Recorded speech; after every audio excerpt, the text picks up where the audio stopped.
Okay, it's trivia time. How many actors have played Secret Agent 007? Bond. James Bond. My name's Bond. James Bond. Bond. James Bond. Okay, 5 actors have played Bond. That's it, right? Wrong. I am Sir James Bond. There was also that ill-fated 1967 spoof of author Ian Fleming's first novel, Casino Royale, with a debonair David Niven as the out-of-retirement Sir James Bond, and that is Ursula Andress of Dr. No fame.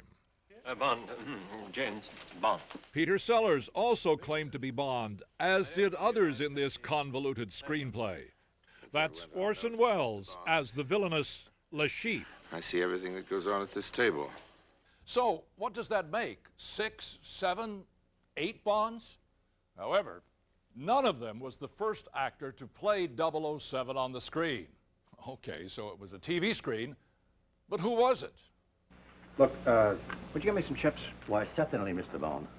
The answer is Barry Nelson. In a live broadcast on the television series Climax in October of 1954, Nelson was seen as American agent Jimmy Bond in an adaptation of Casino Royale. Le Chiffre in this TV version is the veteran movie bad guy, Peter Lorre.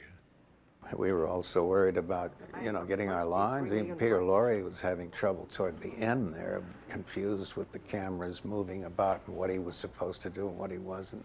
And so it was more of a torture that we quickly dismissed from our memories.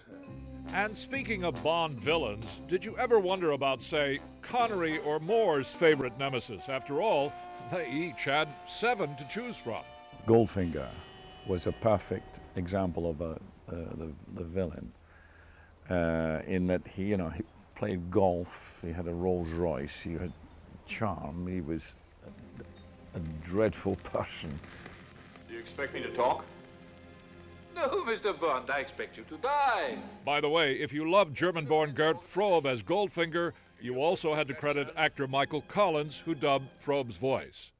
As for Moore's favorite villain, they were all good, you see, but I think and all great fun to play with. They always have the best things to say. Well, I mean, what did they ever say? My name's Bond, James Bond. Instead, they had the big speeches. You realize, Mr. Bond, when we push this button, the end of the world will come. It's wonderful, it's all great stuff.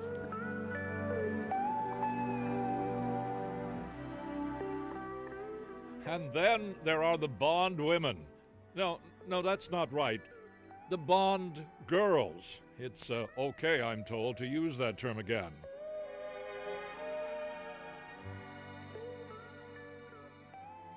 One of the best known is Diana Rigg, who co-starred with George Lazenby in On Her Majesty's Secret Service.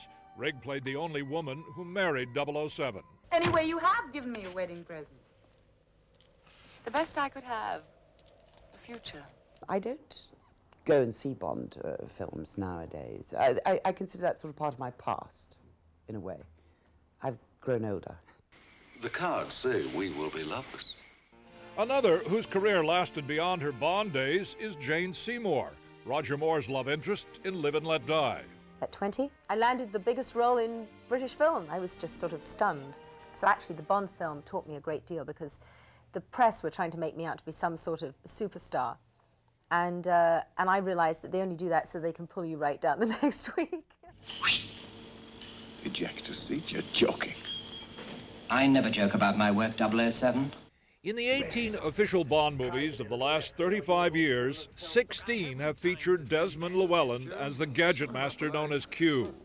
Llewellyn has had a long acting career, and when we spoke, appropriately in the Beverly Hills branch of the counter-spy shop of London, he did not hide his admiration for the role that brought him fame.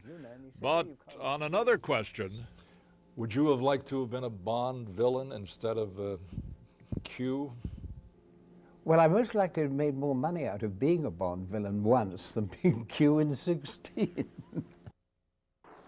Actually, this has been Llewellyn's best Bond year financially, thanks to his being used in automobile and credit card commercial tie-ins with this latest 007 film. In numerous action scenes over 35 years of James Bond movies, The favorite of many remains the opening sequence from 1977's The Spy Who Loved Me. It featured stuntman Rick Sylvester and was directed by John Glenn on the Asgard Glacier in Canada. Nobody did it better. For today, Jim Brown, NBC News, Hollywood.